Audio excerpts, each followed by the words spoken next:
Assalamualaikum warahmatullahi wabarakatuh. Di sini saya akan mempresentasikan hasil tugas saya, yaitu membuat buklet tentang ilmu kesehatan lingkungan.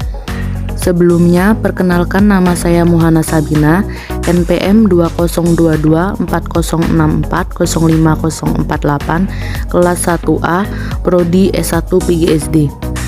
Mata kuliah Pendidikan Kesehatan Jasmani dan Rekreasi dengan dosen pengampu Endang Wayuni, Magister Seni.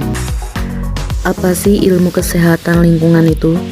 Ilmu kesehatan lingkungan merupakan ilmu yang mempelajari hubungan suatu kelompok penduduk dengan berbagai macam perubahan yang terjadi di lingkungan mereka tinggal yang berpotensi mengganggu kesehatan masyarakat umum.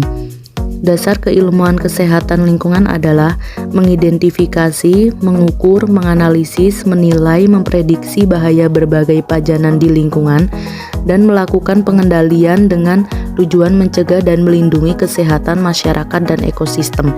Ilmu kesehatan lingkungan mempelajari interaksi dinamis berbagai pajanan atau agen lingkungan fisik, radiasi, kimia, biologi, dan perilaku melalui wahana udara, air, limbah, makanan dan minuman, vektor atau binatang pembawa penyakit, dan manusia di lingkungan pemukiman, tempat kerja atau sekolah, tempat-tempat umum maupun perjalanan dengan resiko dampak kesehatan pada kelompok manusia atau masyarakat. Sedangkan kesehatan lingkungan merupakan suatu disiplin ilmu dan seni untuk memperoleh keseimbangan antara lingkungan dengan manusia, dan juga merupakan ilmu dan seni mengelola lingkungan agar bisa menciptakan kondisi lingkungan yang bersih, sehat, nyaman, dan aman, serta terhindar dari berbagai macam penyakit.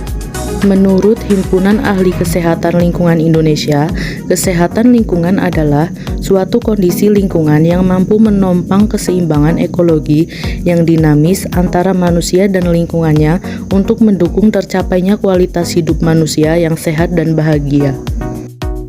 Adapun syarat-syarat lingkungan sehat, yaitu yang pertama adalah keadaan air. Air yang sehat adalah air yang tidak berbau dan tidak tercemar dan dapat dilihat kejernihan air tersebut. Kedua, keadaan tanah. Tanah yang sehat adalah tanah yang subur atau tanah yang baik untuk penanaman suatu tumbuhan dan tidak tercemar. Ketiga, keadaan udara. Udara yang sehat, udara yang di dalamnya terdapat oksigen dan tidak tercemar oleh zat-zat yang dapat merusak tubuh. Dan yang terakhir, suara atau kebisingan, yaitu keadaan di mana suatu lingkungan yang kondisinya tidak bising yang dapat mengganggu aktivitas atau alat pendengaran manusia. Kemudian ada cara-cara pemeliharaan kesehatan lingkungan, yaitu yang pertama ada menjaga lingkungan rumah, kedua mengurangi kendaraan bermotor, ketiga tidak membuang limbah dan sampah di sungai, keempat mengelola tanah sebagaimana mestinya, dan yang terakhir menanam tumbuhan. Selanjutnya, tujuan pemeliharaan kesehatan lingkungan. Yang pertama, bertujuan untuk mengurangi pemanasan global. Mengurangi pemanasan global dapat dilakukan dengan cara seperti menjaga kelestarian alam, mengurangi kendaraan bermotor, menghemat pemakaian listrik, dan mengendalikan limbah. Dan yang kedua, menjaga kebersihan lingkungan. Kita harus menjaga kebersihan karena lingkungan yang sehat adalah lingkungan yang bersih dari segala penyakit dan sampah. Sampah dapat dibedakan menjadi dua, yaitu sampah organik dan sampah non-organik.